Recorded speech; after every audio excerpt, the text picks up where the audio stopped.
Welcome to Buckets Live, brought to you by BetMGM, the king of sportsbooks. My name is Matt Moore. I'm the senior NBA writer for the Action Network, joined by Brian Fonseca from the Action Network. We're going to break down Game 1 of the Western Conference Finals as the Dallas Mavericks get it done 108-105 to take a 1-0 series lead over the Minnesota Timberwolves. Good night for your guy here, as I really needed the Mavs to pull off that win on the money line. Got the over hit as well. Good night for us on best bets, on buckets, on Green Dot Daily, on nothing but bet. All of our live shows have been giving out Mavs all day, so glad to see them get that win. We'll talk about the game 2 market. We'll react to that. Look at the series price. Some look at how to kind of bet this series as we go forward into the rest of the series. Glad to have you guys along with us. We'll also take a look at the Boston Celtics and the Indiana Pacers in the third Ghidorah head, tongue sticking out of teams matchup in the Eastern Conference Finals, and whether or not the Pacers can recover from the devastating loss at the hands of the Boston Celtics, I guess, or really more just them screwing up in Game 1. We'll talk about that plus a series, and we're going to give away some merch tonight. We have a trivia question, so hang on, hit the like button for me, and if you can get the trivia question in our chat comments, you can go home with some Action Network swag. Let me know your thoughts in the comment. Let's start here in the comments. Would you if you had to bet right now, squirt gun to your head, would you rather bet Mavericks minus 1.5 on the series spread line or Wolves to win outright? Jay Money's going to join us here in a minute. We'll get to him in just a few minutes. But Brian, let's start here. Dallas Mavericks get the win 108-105. Luka Doncic with 33 points on 12 of 26 shooting. Not a great shooting night. Started off really slow. 3 of 10 from 3 still. But he had 6 boards, 8 assists in this one, 3 steals. They got killed in his minutes. Kyrie was phenomenal. 30 points for Kyrie on 12 of 23 from the field. He missed all of his 3-pointers, but he was slick inside, move after move after move after move. PJ Washington with a huge late 3, as he seems to always kind of hit. Derek Lively, plus 19 in this game, 9 points, 11 rebounds. The big story for this one for me, Brian, is that the Wolves hit a bunch of threes in the first half. Jaden McDaniels was sensational, and that got the Wolves into a jumper-happy zone. And they got outscored in the paint 62-38 in this one. 62-38. And we're going to have a little bit of hiccups here as we get Jay Money added to the screen here. So just hang with us as we're working this out. Brian, I was shocked by the inability and the unwillingness of the Wolves to attack inside. What are your thoughts on Game 1? Yeah, because you would think that this would be flipped, right? You would think that you would have trepidation going up against Minnesota's front court. But that wasn't necessarily the case. And I think this is what Dallas wants to try to emphasize in this series that we talked about it, leading up to it, where, yeah, they're going to try to want to get inside Luka Doncic. I feel like he's going to have Rudy Gobert in drop coverage for the majority of the series. And yeah, he's going to try to shoot over the top of him, be it from 17 feet, be it from 25 feet. He looked very comfortable there. Like we as a network, basically, we're all over this game in terms of like being on Mavs to cover, being on Mavs to win. I gave out Luka most points in the series. That's off to a pretty good start. Luka most threes in the series. He has a shot at that as well. And as somebody with the Mavs future from weeks ago when it was plus 1400, not feeling bad about that at all right now. But this felt like the spot. This felt like the Game 1 letdown spot for Minnesota. And given all that they gave in that Denver series, it seemed pretty logical that Dallas would come out here and remind people like, hey, they're not in here. This is not the Dallas team from 2 years ago where they basically got stomped in 5 games by Golden State. This is a different team. I think this is Luka Doncic's most complete team. And I've kept saying that for a while. Jalen Brunson wasn't then what Kyrie Irving is now. Jalen Brunson later became obviously an all-NBA player, but at that point he wasn't that. And this is just a very good team defensively. Like if Derek Lively is going to be able to defend without fouling for most of this series, that's going to be big because when Minnesota decides to challenge them at the rim, if Derek Lively could stay on the court, that's going to be key for them because they're going to need Derek Lively and Daniel Gafford to give them the 48 minutes and not really have one guy be, super shorthanded or whatever, compromised. So I liked a lot of what Dallas did, particularly in the second half of this game. Yeah, man, Lively is just he's so good. Like he single-handedly just like changes the entire trajectory of that franchise. He like legitimately does. Because like look, Gafford was 5 of 9 from the field, 10 points. He rebounded really well. He was great on the glass, 9 boards for Gafford, but he was minus 15. Like they're minus 15 in Gafford's minutes and plus 19 in Lively's. And it really is a matter of that their units just pick up when it's Lively on the floor. And a lot of it honestly is the Kyrie Lively minutes without Luka, which is crazy. Like Luka put up the numbers here. Plus minus wasn't great, not surprising. But overall, these Lively stints, they just kill teams and they just always seem to make the big plays. His defense on the interior is huge. If they're going to dominate in the interior in this series, Jay Money joins us. Jay Money is Money on Twitter and the Action Network app, as well as on YouTube. Jay, if they're going to dominate in the paint like this, like I don't, here's the problem. I don't know how the Wolves address this. They do not have rim attackers outside of Anthony Edwards and the bigs. And if the bigs are attacking, it's in post ups, which lets them crowd. And that's what the Mavericks want to do here. I'm not saying this is not solvable. I'm not saying that the series is going to be short, but I do think it's a real problem. The Wolves were plus 12. I'm sorry. Yeah, they were plus 12 in 3-pointers tonight, and they lost. That is deeply concerning for the Minnesota Timberwolves. Yeah, that was literally the first thing I was gonna say. I mean, we know that for the most of the game, the Mavs were like 2 of 18, kind of hit a few there in the fourth quarter. But if they're gonna shoot 6 for 25 from three and still win the game, that would scare the shit out of me for the Wolves. We know that the Mavs are the better offensive team. They're the better perimeter team as well. That's kind of what I was saying on earlier on GDD. The fact that they don't have to go up against the Thunder guys where everybody on the court can shoot threes. You know what I'm saying? So Yep. this might actually be a series where Rudy Gobert could possibly get played off the floor, and they might have to play like kind of like how they're doing with Gafford and Lively. Rudy Gobert might, if they're going to continue to kill him in the pick and roll, they might have to try and go to Naz Reid there a little bit more, in my opinion. And Naz Reid can shoot threes as well. He can play their big as well. Obviously, it's going to hurt them on the rebounding, but they're going to put Gobert in the pick and roll every single time, and that's one thing that I don't know if the Wolves can if they can figure out. So here's the problem. They won the Gobert minutes tonight. They were plus 10 in those minutes. Like the Gobert minutes were actually great. Like think about that. In a 3-point loss, they were plus 10 with Rudy, and they were minus 11 with Nas. Like it's the bench lineups. It is literally it's the Lively versus Nas minutes where they're getting killed. And like I noticed this in the Nugget series, this Wolves bench that was so good this year, that was so deep, has struggled in the playoffs. Cat's a -5. Nas is a -11. So you kind of look at it and you go like, oh, Cat won in the minutes he was with Rudy. I'll be interested to see if that was true. And then Nas and Cat, those were the minutes that they lost because those are the Lively minutes. And the real thing here is that Chris Finch does not really want to get out of his rotation pattern. I was surprised he didn't do it more versus Denver, but Denver was never really able to make them uncomfortable. So now the question is going to have to be Fonseca, is Finch going to adjust that? Because I disagree with Jay a little bit that it's like the Rudy Gobert problem, Right. because Rudy has proven like they can play, you can play one big and that's fine. The Mavs aren't going small here. And I get that they're putting him in pick and roll, but their pick and roll coverage was actually okay. It's more of these stints where Lively's killing them in those other minutes. They're going to have to stagger to get Gobert facing Lively and Exactly. maybe move the rotations a little bit.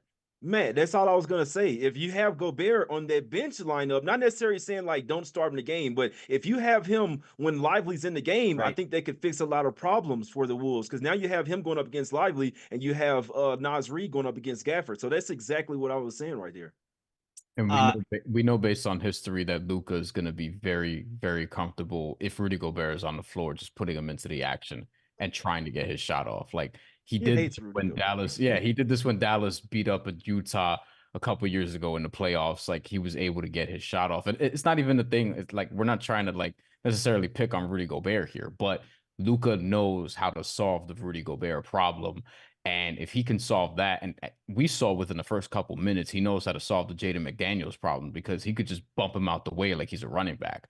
Like there was a time where he kind of just spun and Jaden McDaniels moved from like inside the key to beyond the 3-point line, like backwards. Like Luka Doncic, like this is the big issue in this series for Minnesota. Is as great as they are defensively, Like, are you going to start doubling Luka? No, because he's an excellent passer. Do you have someone who could guard him one-on-one? Not really, because he can beat you in so many different ways. That's going to be their biggest problem. And I didn't project this to be like a great Kyrie series from a scoring standpoint, but today, oh my God, like that's the best game that he's played in the playoffs in a while. Like better than any game he's had against Oklahoma City, that's for sure. That's crazy, man, because I said that same thing on GD. If they can get production from Kyrie and Kyrie or Luka are cooking, that's their path right there. So if Kyrie can continue to look like this, it should be Mavs in 6. I don't like to overreact to one game, but if Kyrie is playing like this and both of those guys can average 25 or more, that's their path right there to winning. Yeah, I mean, Kyrie was sensational. It was a bunch of, it was mostly one-on-one stuff. Did kind of see that, like, look, Jaden didn't do a good enough job on him. He did a great job actually on Luka Doncic early on in this game, and then Luka kind of got comfortable as the game went on. Like that was what was impressive. Is like Luka was really uncomfortable in that first quarter. Like he was not comfortable with the kind of ball pressure that the Wolves were putting on him. Jaden was so sensational in that first half in terms of taking him out of that game. But then the second half, they really kind of got going. Now Kyrie in the second half was 1 of 9, 6 points. So it seems like the Wolves, I have to go back and see, but it seems like the Wolves maybe figured out something to slow him down a little bit. But then Luka got going 6 of 12 from the field and he chips in 19 points. And like that's going to have to maybe be the balance is like first half, second half, trying to balance back and forth. I think that's like a big part of this series. Game 2 opens with the Minnesota Timberwolves minus 4.5. So trends have been tricky in these playoffs. The spots that we think have been automatic. Now tonight, the Game 7 stuff really came through. Trends have been tricky in these playoffs, but Jay, I don't see the Wolves going down 0-2. I'm probably going to go ahead and play this 4.5 on Minnesota. They'll probably behind the home crowd in desperation. I think they probably get this. I don't think Dallas is going to go in there. I don't think Dallas is wired the same way to be like we're hungry, like the Wolves were in round 1. Like I do think that there's like a little bit of push there for though if the Wolves hit them with a haymaker, Dallas I think is going to be like that's fine. We'll take 3 and 4 back at the house, right? Yeah, I definitely think Wolves game 2 is a spot there. I like them first quarter as well to come out and throw the first punch as well. You don't want to come out and get down from the Mavs as well. But we know when the Wolves they really come out and play and they're really focused in, that's when they really play their lockdown defense. And so even with them having a letdown tonight after game 7 and still were able to cover the first quarter, I like the first quarter quite a bit in game 2. And I also think that full game, we know how it is. I mean, it doesn't usually go like how it went with the Denver Nuggets and they got smoked in game 2. It doesn't usually happen like that. When the home team, specifically the home favorite, when they lose their game 1, their game 2 is an absolute home run spot. Most of the time, it's a trifecta spot where they come out and cover first quarter, first half, and full game. So I'll be howling with the Wolves there for game 2 for sure. Fonseca, where are you for game 2? Early thoughts. Yeah, I'm probably the same way. Love them first quarter, first half. I would even look at Minnesota to lead at the end of every quarter. Like that's something that you could probably find out there in the market. That'll be of interesting value. There's a world where Dallas actually like throws a punch early, but then Minnesota counters and then never looks back and blows them out from there. But to me, it's a Minnesota or nothing spot. Like I agree. I have a hard time seeing Dallas go up 2-0 against this defense on the road and all those different things. I do think that Dallas found some things here that'll work for them in the series, but I expect Minnesota to come out here and cover in game 2. Second half, Wolves had an 89.6 offensive rating. Now the over cash for me, but it was way more of a sweat than I thought it was. Brandon Anderson likes the under in the series, but he liked the over in game 1. I like the over in the series, not every game, but until the market kind of adjusts. Look, the over probably hit in part because of all those threes first half. Jay, I am kind of leaning still towards the over here. I think there's probably a better offensive balance. I might play Wolves team total over as well, just as kind of a way to play that. I do think this is going to be more of an offensive series. I look at the Wolves offense tonight, and I do think that while they got great shooting from Jaden McDaniels, I do think they probably left some stuff on the table in terms of the offensive performance. Like Cat, who has a very good matchup in the series, goes 6 of 20. He was not good in terms of converting his shots. Jaden picked it up for them, but Ant was 6 of 16 and Mike Conley was 2 of 7. So it really was just Jaden and Kyle Anderson and a little bit of Naz Reid. I actually kind of think that this is maybe an over in game 2 spot, but that might be confirmation bias. Do you think this moves back to a defensive series? Well, I think if you like Wolves, that correlates with defense. Like this is the best defensive team in the league. So I like what you said there. The first thing I was going to mention was Karl Anthony Towns. Obviously, has to shoot a lot better because he does have a favorable matchup here. So he has to shoot a lot better from three. He has to get into the paint. They'll probably get a few more foul calls to go their way as well in game two. But when I'm liking Wolves, that means that their defense is going to be absolutely suffocating. So I think it could be, if you like the over, I would specifically go with Wolves team total over. But I would actually possibly look towards Mavs team total under it now, and so that could kind of mess with the full game total. But I would just isolate the Wolves team total over, because obviously if they don't go over, then the full game is probably not going over as well. Fonseca, you got thoughts on that total for game two? Yeah, I was thinking literally the same thing when you said Timberwolves team total over. I was actually thinking Mavs under, because if this is going to be sort of a smothering defensive performance from Minnesota, you would think that this is the game where Dallas walks away shooting maybe 41% from the field, like 32 or 29% from three or something along those lines. Luka can't quite get it going. Kyrie's an extension of what we saw in the second half, and then it's just like Minnesota winning 105 to 89 or 112 to 90, something like that, where it gets ugly and it gets away from them. I don't know if it's going to be necessarily like a 20-point spot or whatever the case may be, but this is something where you could look at not just Minnesota to win or just total team over, total team under. You could also look at alts and potentially look at Minnesota -9.5, and something along those lines as well. So I think I would look at Dallas under. If you figure that this is going to be the bounce back spot for Minnesota, this is probably going to be the letdown spot for Dallas at the same time. Yeah, I just kind of like I just think the offenses are going to have a lot more success here, because I think this is the problem. I don't think there's going to be anything they can do to slow down Luka in game two. Like, I just don't like this matchup for them. I haven't liked it at all. And Kyrie might I think it's harder and I think we saw this in the second half. I think it's harder for Kyrie to have these full games where he is like 2016 Kyrie. He can have a quarter, he can have a half, but I don't think he can have like a full 4-quarter 2016 Kyrie performance. That said, I still think that the Mavs can probably find ways. Like, they left a lot on the table here too in terms of the offense, where PJ Washington 2 of 8. That's a little below what I think you can reasonably expect from him, maybe by just like a shot, but that's like a little bit of a bump here. Derek Jones Jr. 0 of 2 from 3. Kyrie was 0 of 3. Luka, I just can't trust his 3-pointer at this point. Like, I just can't. I just can't trust his 3-pointer. But I do think that overall the offense will probably get back up to steam. I think I'm probably gonna play the over again. Series price. The Mavericks are now -165, Wolves +140. To set the table, teams that win game one on the road in the conference finals are 29-12 winning the series. That's the record. It's just massive. If you take game one, teams have a really hard time. Mavericks in 6 is +325. Mavericks in 7 is +750. Wolves price is now 140. So the series has just flipped. Mavericks were +140. That's what I got the number at before the series. And now Wolves are +140. Jay, I'm interested to know, you didn't really know where you were at today on GDD for the series. You were a little undecided. Do you have an angle now after seeing game one is there value on just laying the -165 with the Mavs to win the series? Well, not if we like the Wolves in game two. You see what I'm saying? So, Yep.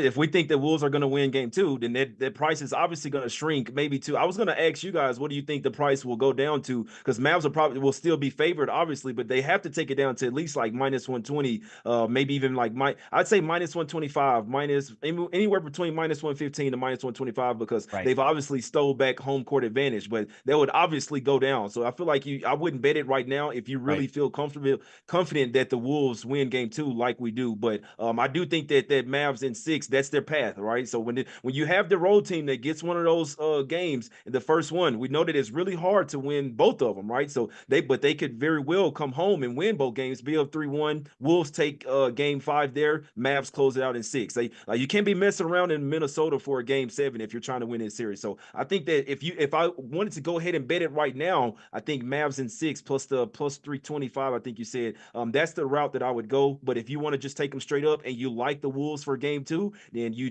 it's best that you wait and then get a little bit better number for the Mavs. But I do think that, like, if Jaden McDaniels is not going to be able to stop Luka, I thought that Anthony Edwards and Jaden McDaniels were going to try to come out like MJ and Pimpin, but I don't know if they're gonna be able to stop these guys, man. So Mavs in 6 would be my bet at plus 325. Fonseca, you got thoughts on where the series price is? Because I'm good with where I'm at. Obviously, I took Mavs and Mavs minus 1.5 at plus 240. I'm good on this with where I'm sitting. I've got a Luka Doncic Finals MVP, Jason Tatum line that I like. We'll talk about Western Conference Finals MVP, but is there anything from this game one that makes you want to bet into the market? I do agree with Jay that, yeah, wait for game two. We expect to bounce back, and then you get a cheaper price on Mavs. Yeah, I think that's probably the move. For me, I'm not gonna do shit because I have Mavs plus 1400 future to win the West from a while ago, and I also have Mavs game one Wolves series at plus 500, which is now in play. So I don't have to do a damn thing anymore. I would say if I were looking at the series and how this would play out, like, yeah, I would wait for the bounce back. If you like the Mavs, I would wait for the bounce back in game two that we expect. If the Mavs go up 2-0, then, well, we're going to be having a different conversation after that. But if it's a bounce back spot for Minnesota, then yes, I would say wait. Also, would I would say that I'm not too worried about Dallas in a game seven on the road, just because Luka Doncic has better road playoff numbers than he does at home. And Kyrie Irving is someone that you would trust in a game seven on the road. He's done it before. Like, they have two guys. They arguably, like, if you wanted to tell me Luka Doncic, one, Luka Doncic to me is the best player remaining in the playoffs. But if you wanted to tell me Luka and Kyrie was the best duo left in the playoffs, that's something you could really talk me into. And that's something that you could probably argue with a level of conviction that I don't think people are processing here. Like, Dallas is a good team. And I think that they could win in a road game seven against a Minnesota team who, even though they have the best defense right now, they don't really have the lengthy playoff resume where it's like they're undoubtedly going to win a home game seven. No, like, I don't believe in them in that sort of way with that level of conviction. I just don't. So I wouldn't even, if you like Dallas, like in general in the series, I don't think it needs to necessarily be game six. That would help. Like, obviously you want to close at home. They've already done that in the playoffs, but I do think that they can win a road game seven if it comes to it. I have a Jaylen Brown, Luka Doncic 50-1. Luka to win Western Conference Finals MVP, Jaylen to win Eastern Conference Finals MVP. So Wow. I'm gonna need to go ahead and put some money in on Jason Tatum right now.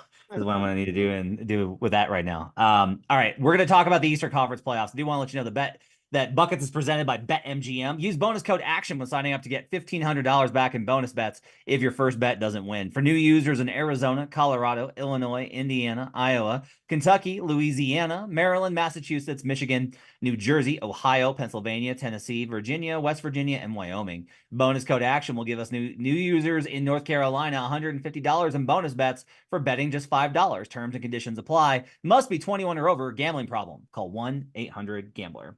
All right, we're going to talk about the Eastern Conference Finals, the derp fest that is the Eastern Conference Finals. But before we do that, we're going to give away some swag. We have some Action Network swag that we're going to give away to somebody in the comments. Hit the like button for me if you guys want that good free stuff, because I go to these basketball games, and anytime that the t-shirts come out, the free t-shirts, people lose their minds. The Celtics are currently minus 2,000 to win the West, to win the East, not the West. That would be very much, their odds would be longer on that. To win the Eastern Conference, minus 2,000. What's the biggest conference finals upset of the last 30 years based on the betting odds? So what was the biggest upset in Eastern Conference, in conference finals history in the last 30 years based on the odds? Hit me in the comments and you can win some free stuff. Let me know. All right. Eastern Conference Finals, game 2 tomorrow night. The Boston Celtics are 8.5-point favorites. Jay, I'm a little surprised here that there's been a little bit of a move on Pacers. Like, that's like the fact that the Pacers are taking money is a little surprising to me. I would have thought that there would have been like a little bit of a zigzag here in terms of the projections of where things are going. Is a 9 in the market, so the 8.5 is the best number if you want to take Boston. There is a 9 still in the market if you're looking for Pacers. But it looks like it's all public. So we're tracking the Action Network app. 75% of the tickets, 72%, almost the same amount of the money is on the Indiana Pacers. So the public looked at game 1 and went like, Indy should have won that game. They're going to hang within this number in game 2. What's your feeling going into game 2 of the Eastern Conference Finals? Well, the Pacers did show us something, right? I mean, we know that they were the Celtics were minus 1,000 to minus 1,100 to win the series. I don't think that they should have been those big of favorites, but the Pacers, we know they have one of the best offenses in the league. They have really improved their defense as well. Ever since Siakam got over there, I mean, guys like Nembhard, he's a really great defender. Neesmith, that's who I was meaning, but Nembhard is a great defender as well. But Neesmith is like, he's a lockdown defender. You see what I'm saying? He's kind of like a Derrick Jones Jr. out there, man. So I'm not really surprised that they're taking money, but personally, I do expect the Celtics, like when I was watching Jaylen Brown in the post-game interview, he was like, the guy's like, hey, you won, but you still look kind of pissed because they know that they didn't play their best basketball game and they played like shit. And he knows that they deserve to lose their game. So when you have the better team that kind of snuck out there with the win, a lucky win as well, it's like they still feel like they lost. You know what I mean? So they're up 1-0, but mentally they feel like they're lost. I think they're finna come out here and try to kick they're finna try to end the Pacers and try to hurt their feelings. Like, look, I know you got close, but look, we're still the big dogs over here. We're still the heavy favorites, and let's show you why. But I could also see why people would watch their game and say, I don't know, 8.5, 9 points are too many there, because when the Celtics get up by double digits, oh, there you go, 8-0 run by the Pacers. It's like they just cannot create separation from the Pacers. And another thing, without Porzingis out there, man, I've been saying it all year. Like, I love the Celtics. I've been on the Celtics. I know Brian doesn't, but I've been on the Celtics all year. I've been on this bandwagon, but I always say it, if they don't have their starting five, they're a lot more vulnerable. With their starting five out there, Drew Holiday, Jason Tatum, Derek White, Jaylen Brown, Porzingis, I mean, this is like close to an unstoppable team, man. They have to stop themselves. But even just one guy out, it really shows a lot of their deficiencies, and especially when it's their center, Porzingis. And even though he isn't like the most toughest guy, he still gives them a ton of rim protection. I mean, I just don't think Al Horford is like a starting center in today's NBA as well. Then you got Tatum running small ball, you know what I'm saying? So there are some deficiencies for the Celtics. It gives me a little hesitation to lay the points with them, but this should be a smash the gas type of spot for the Celtics, and it should be an emotional letdown for the Pacers as well. But I just want to say, I could see how watching that game, it could give you some hesitation to land close to double digits with the Boston Celtics, because they couldn't stop anything at the rim, and at times offensively they just kind of fall asleep at the wheel. But we, as again, all year long, when they're hitting threes, they can smoke anybody by 30 points. A lot of stuff there I want to get to. First off, by the way, we have a winner for the free stuff. Shout out to Manuel Ramirez. What's up, Manuel? 2009 Eastern Conference Finals, the Magic upset at plus 550 over the Cavs. That was going to be the LeBron versus Kobe year. And everyone remembers the LeBron game winner. That's like an iconic moment, and everyone forgets that like the Cavs got their ass kicked by the Magic in that series because the Magic bombed threes. So Manuel, what you want to do is email production@actionnetwork.com. That's in the Slack there. Email production@actionnetwork.com, and we'll get you set up with some swag. All right. So Jay, on Green Out Daily, you kind of talked about like the emotional letdown for the Pacers.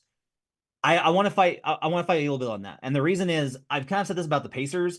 They're goldfish because they're too young to know any better. There's no like, oh man, like we had such a big moment and it's gone, because they're just like, we're in the conference finals. This is cool, guys. We're in like the playoffs. So like they get smacked in game 5 of that Eastern Conference Finals series in New York. And we're like, I got talked into betting the Knicks in game 6. I was like making the case for the Pacers. And then by the end of it, I all of a sudden have like 5 Knicks tickets. I don't remember who was on that show. Brian, do you remember who was on that show? Joe Delera. Joe. But there was one other person. That tends to not think that certain teams are good. I don't know what you're talking about, Matt. Brian was responsible for that. I blame him deeply for my own decisions. So anyway, game 6, they come back, right? And instead, like they just smack the Knicks, and you're like, okay, sure. But that's just like the one last rah-rah in front of your fans. And then they go into game 7, and it's like tension, low scoring game. These games are always ugly. Nothing like a game 7. And the Pacers are like, it's like a regular season game. Let's shoot 70% from the field. And they just blow them out. So I don't think the Pacers are mentally tough I think that they're literally too young to know what the hell they're doing. And so they're able to bounce back from these spots. Now, I bet Celtics when it came out of the gate, and I got 8.5. Because for me, like there's trends that kind of support this. In particular, here's a good one. The Celts under Joe Mazzulla, when they win and don't cover, are 7-2 against the spread. They're the rare team that actually recovers. I say this a lot. I don't think teams learn when they win and don't cover. When it's like closer than it should be, they don't learn their lesson. That's like the normative thing for most NBA teams is they just are just like, we won. It's hard to win in the NBA. We don't need to fix anything. We won. The Celtics actually are a team that tends to improve here. Now, I am probably like where I'm at right now, Fonseca, is I'm gonna bet Celtics game 2 minus 8.5. I will probably look for a live spot. Like the dream is like we get another 29-12 start or something from Boston, and then I can live bet and just find a middle here. It's happening. Totally It's good with happening. that. Like Jay said, where they always seem to make a run. That's kind of where I want to be. I'm probably going to take Pacers plus 2.5 on the win spread line, which is already a plus number. I'm going to take it after game 2 because I expect Boston to win. I still think the Pacers will take 2 games in the series. I'm going to bet it then. That's where I'm at. What are your thoughts going into game 2 of Celtics Pacers? Y'all know I have my general skepticism about the Celtics, but it also doesn't matter because they should get to the finals, and honestly, they'll be favored to win the championship regardless of who's going to be there. Now, whether or not they win it, I mean, it's probably a Kristaps Porzingis question, but we'll see. To me, this almost has to be a Celtics smash spot. Like I already took them also at minus 8.5, and I don't like taking them on the points because, as we've established, they fuck around, they miss threes, they get themselves into isolation offense when it's like you got the Jays in particular, you guys don't need to be doing this. The bet that I really like for this is Derek White to hit his over on threes, which is at 2.5. And I have like a bunch of things to support that because I just think if the Celtics are going to blow this team out of the water, it's going to be a role player performance as well. It's not just going to be coming from the 2 stars. Derek White is someone that I would look at. Before we get into like, I'll save that for in a little bit from now because I don't want to jump too far ahead here. But I just think that with the Celtics, there has to be some sort of, I guess, regression for the Pacers in terms of shooting because they've been so lights out. Like they're going to continue to shoot. You would think there's going to be some sort of regression at some point. I don't know if it's going to be in game 2, but I think if you are factoring the Celtics to cover, now it's not a large spread, but you would still think that there would be some sort of regression from the Pacers from 3. And Boston does have the capability defensively to sort of neutralize some of that. Now, there's only but so much you can do. But I do think that Boston should cover, but we know the frustrations with this team is they don't always do what they should. I will fight you on this. I don't think that they're a team that we should be shopping for regression on. I don't think that this is a team that you should look for a regression spot on. Now, the total I think is really tough here. I went back and forth on this, and I'm just like, if I don't know, why am I talking about betting? Like I'm like, oh man, but this other side, but I also think this, but also this, and I'm like gone back and forth on it. I'm like, then I just don't bet it, you idiot. Like just don't bet it. We were seeing. So here's what's funny.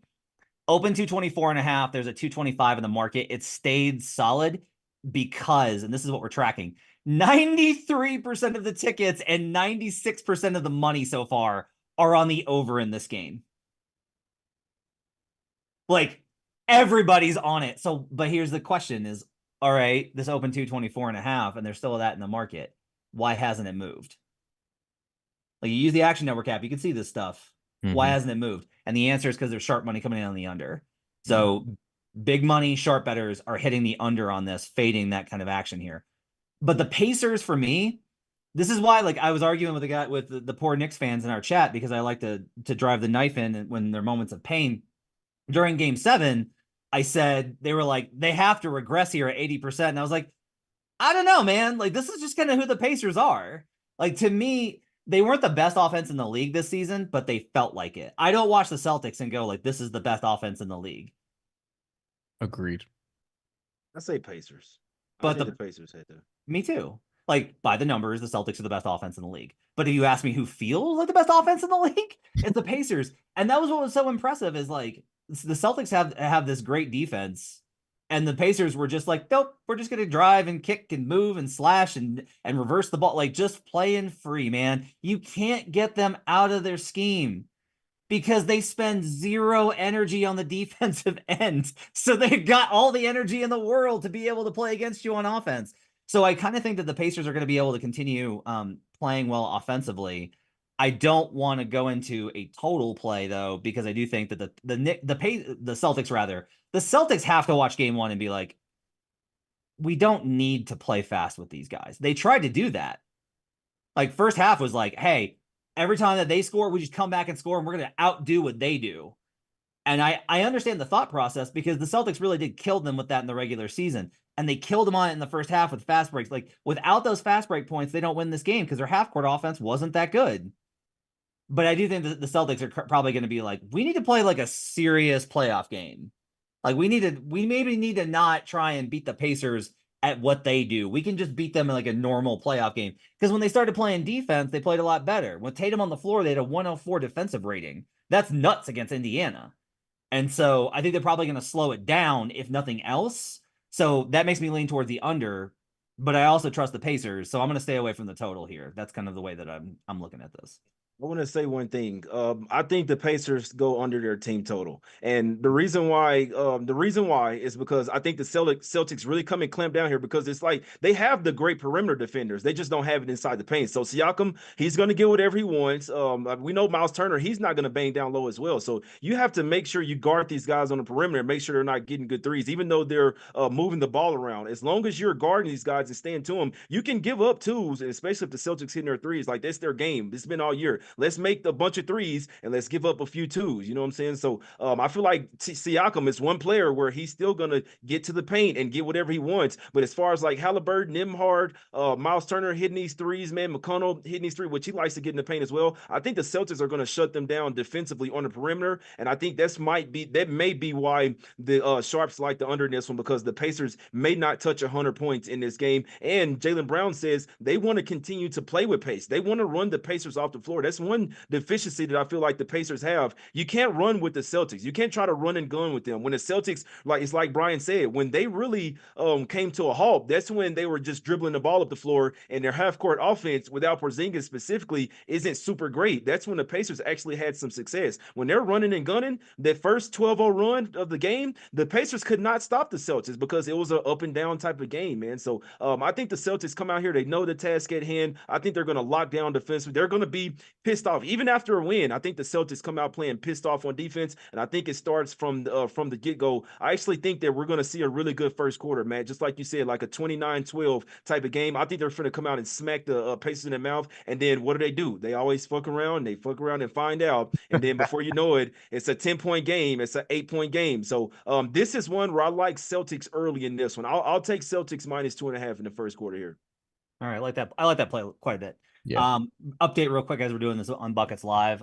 If you want to grab Wolves, you need to do it now. This is already at 5. The books that have it at 4.5 are posting it at minus 115. So if you were in agreement with us that we're going to go ahead and play the Wolves, you're going to want to go ahead and grab that right now, because it is going to be gone here very, very shortly. I'm grabbing the 5 at the market at minus 110 because that's going to be 5.5 here shortly. Jay, you're not expecting this to come back down to 4.5 or for money come back in on Mavs here, are you? Well, it'll be public money. We know that the Sharps they bet bigger, and so I could if so. It'll be 5. I don't think it's going down to 4.5. So if you want the 4.5, yeah, it's just going to disappear pretty quickly. Want to let you know that the WNBA season is tipped off, and Buckets has spun off our own WNBA episodes to their own feed. You can get Maria Marino, Dano Mattia, and Jim Turvey, along with the rest of the crew, on the WNBA Buckets feed. They're doing their thing. Episodes are released every Tuesday and Friday. There's a link in the episode description to check that out. Make sure that you do that, because our WNBA Buckets pod is phenomenal. They're killing it right now. Brian, you got a prop that you like for game 2 of the Eastern Conference Finals. What do you like? Derek White over 2.5 threes. Best I could find is minus 155, but there's a lot that comes with this. So he's over this in. Should I get into it now or no? Am I waiting? Forgot.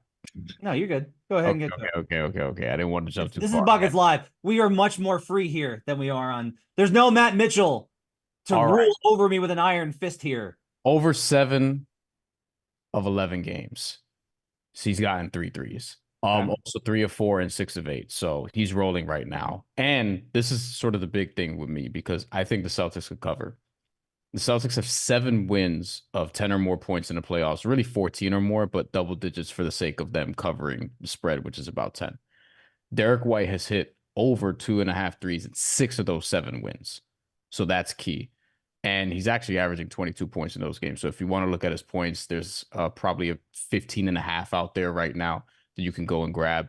Celtics to cover and White over 2.5 threes as a parlay is plus 215 in one prominent book, which I took a shot at. And also, why not? Derek White to lead the game in scoring plus 2,900. Like, this is one of the things for me is like, if you're looking at blowouts in the playoffs potentially, role players have to step up and do that. It's not, I mean, Jason Tatum is capable of going off, as is Jaylen Brown, but typically, especially like this is what people like about the Celtics team is they're a machine. It's not really it's not the Luka Doncic and Kyrie show.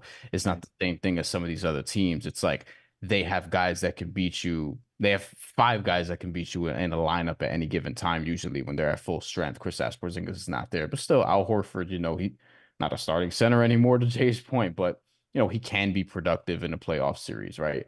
But Derek White's the one for me where like he can go off from 3. We've seen it numerous times in the playoffs. Just laid out the numbers. Like he's somebody who should get this over, and it traditionally coincides with the Celtics having a big offensive performance. So if you sort of pair those two things and you look at Derek White over on his threes and the Celtics to cover, like that's something that should happen. Celtics don't always do what they should, but I'm going to trust Derek White at least in this spot.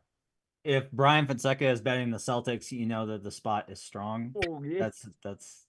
That's about as strong as it gets because Brian is salivating at any opportunity to fade the Celtics team. I want to look ahead just real quick before we get out of here.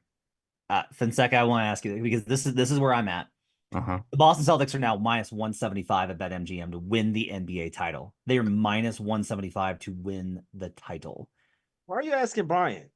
I'm coming to you. I'm coming to you because I got to get the Celtics haters position first. I'll get to you. Okay. Celtics haters. I know what you think. You've been giving it out for 5 months. People that pay attention know where J Money is on the Celtics.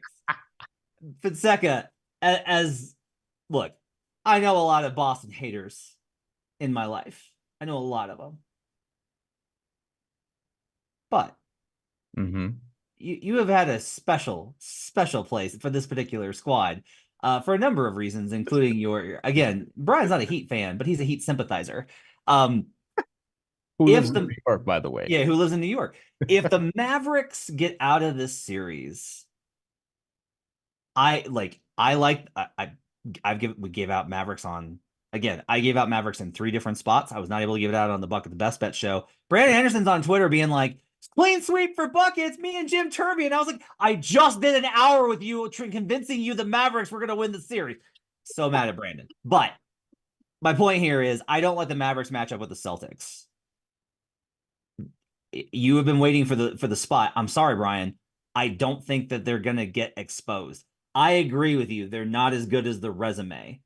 But this series of matchups, the last component they needed outside of getting the 6 seed Pacers in the conference finals was to face this Dallas Mavericks team instead of the Wolves. And this game 1, again, 29-12, team wins the game 1 on the road in the conference finals, goes on to win the series. Are you still going to be finding a way to fade the Celtics if the Mavericks advance to the finals? Well, I'd like to know Kristaps Porzingis' status. If it ends up being Celtics Mavericks, like, yes, you have to favor the Celtics in that spot, but I do think the Mavs would have value if Kristaps Porzingis is still a question mark. Like, even if he's back and sort of ramping up and doesn't look like his true self. Because let's remember, like, let's say, and he may come back even in the series, but let's say he doesn't, because honestly, I don't think they're going to need Kristaps Porzingis to beat the Pacers, with all due respect to the Pacers. If Kristaps Porzingis does not come back until game 1 of the NBA Finals, that's about 38 days from the injury. Kevin Durant came back from his calf strain in 2019, about 33 days from his injury, and then tore his Achilles right away. So like there, it's not a guarantee that Porzingis comes back and all of a sudden, okay, it's fine, he's good, whatever. And also 7'3" injury history, his frame, all that good stuff. So I'd like to know the status of Kristaps Porzingis if that's going to be the case. And that's why I feel like they're a little bit overpriced right now, is because he's still not back and we don't really know what that situation is. And if you're going to drop him into a Mavs series who's made some strides defensively, like I'd still want to see, like, maybe people will feel differently depending on how the Western Conference Finals goes. Like, what if Dallas absolutely punks Minnesota? Like, we don't think that's going to happen, but what if it happens? Like, what if they punk them in a 5-game series and they just totally just beat the shit out of them? They can't stop hitting shots. And then people are going to look at this series with the Celtics pending and be like, oh, who knows what's going to happen? I think the Celtics, listen, and this is the standard that their regular season resume has sort of set. And I'm not really a believer in this team in totality, but it may not matter because the competition out there in the Eastern Conference is all broken down. And in the case of the Pacers, just not really up to par. And then in the Western Conference, like, we were all here saying, hey, Denver would beat them in a series. Denver's no longer there. Minnesota could probably beat them in a series. We don't know if Minnesota's going to beat Dallas. Styles make fights. Dallas is a better matchup for Boston. But I still think you're probably going to need a healthy Kristaps Porzingis at some point for me to feel good about it. Otherwise, there's going to be variance that may not go in your favor. And also, Luka Doncic, best player in the series. How much longer till you get to Kyrie Irving after that if you're ranking players between the Mavericks and the Celtics? And then from there, does Dallas have a deeper team than Boston if Boston doesn't have Kristaps Porzingis? Like, these are legitimate questions I would have. I would still favor the Celtics in that series, but I think it'll be a little bit closer than people expect if we get there. I said this on You Better You Bet today, radio show you should check out, that I was asked about Porzingis, and I said I think Porzingis matters for the margin, not the result. So I think that if the Celtics are going to lose a game, I think they'll lose by less if Porzingis plays. If the Celtics are going to win a game, they'll win by more if Porzingis plays. But he doesn't cross the zero. That's kind of where I'm at in terms of the impact of him. Jay, here's my question for you. Celtics are minus 175, Mavs plus 350, Wolves plus 450 to win the NBA title. Jason Tatum's minus 105 finals MVP, Luka's plus 400, Ants plus 500, Jaylen Brown's plus 700. That just moved from 800, by the way, on my screen. Derek White's 22 to 1, and Kyrie's 25 to 1. What's the best way to bet the Boston Celtics right now? I would still go with Tatum minus 105. I know he gets a lot of flack. I know that he's bullshitting, but if you look at the playoffs, like, he's actually been playing pretty well. He's had double doubles in damn every game. He's had a few triple doubles. He's actually played really well. Obviously, in crunch time, I trust me. Like, I play basketball. I hate those fadeaway jumpers, man. It's fucking it makes me cringe on the inside every single time, especially knowing that you can get to the basket as well. But I would go with Tatum minus 105. Obviously, Jaylen Brown has a outside chance. He could possibly like outduel Tatum, but I feel like this has kind of been building up all year. And I had some info as well for the Celtics, like before their little document even came out. It's almost like they're doing like a last dance, not last dance as far as the team, but this is like an all-in year for them. The whole year they've had a camera crew following everything that they've been doing. It's almost like when the Bulls won their last championship or whatever, with last shot and all that, their Jordan's 6 rings. So I had that info. And at that point in time, that's when I absolutely hammered. I'd rather to go Celtics just to win the East, because that was, you know what I'm saying, it's just obviously it was a lot better, and I thought that they could really run the table. That's when I start to smash them to win the East. But I do think that this is their year, and I'll keep it straight up with you. I do think that the Wolves, like, if it was Wolves Celtics, I'd be a little bit skeptical of the Celtics being able to win there one, mainly because obviously the Wolves have they have the defense that can stifle and bother. They have the toughness and the size advantage that could bother the Celtics, and we know that they're not mentally strong. I love the Mavs, but I must say that's a lot easier matchup for the Celtics there. And if they do happen to go versus the Mavs, I do think the Celtics, in fact, will win the NBA championship. I would bet them just to win it. I would bet Tatum minus 105. I think that those are going to come through. As much as I love my Mavs, I don't think that I think they're too finesse, in my opinion, to go up against the Celtics. Celtics have a much better offense. You have to have the best defensive team in the league. When they went to Denver, and I was at that game, and the Nuggets smacked the Celtics, it was their defense that absolutely clamped the Celtics up, and they were uncomfortable with it as well, man. So I do think if it's Mavs Celtics will come out with the ring tonight, this year. Our unabashed Heat fan producer Tito is vomiting in our Slack chat. So final thought here I will say is the Mavericks, like, look at the way they did tonight, right? They're packing the paint. They just jam the paint up and they dare you to shoot from the outside.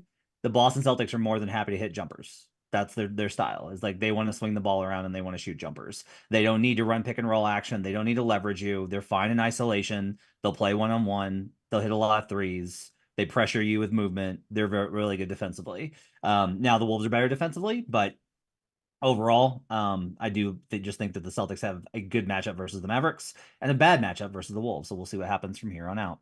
Okay, that's going to do it for Buckets Live. Thanks for joining us. My thanks to Tito for doing the production tonight, for Brian Fonseca, Jay Money joining me here on the show. We'll be back next week with Buckets Live. We'll break down as the Eastern and Western Conference finals continue. And if they're wrapping up, we'll start looking more towards the finals as we are wrapping up the NBA season. Make sure to subscribe and download Buckets, our podcast, as well as WNBA Buckets.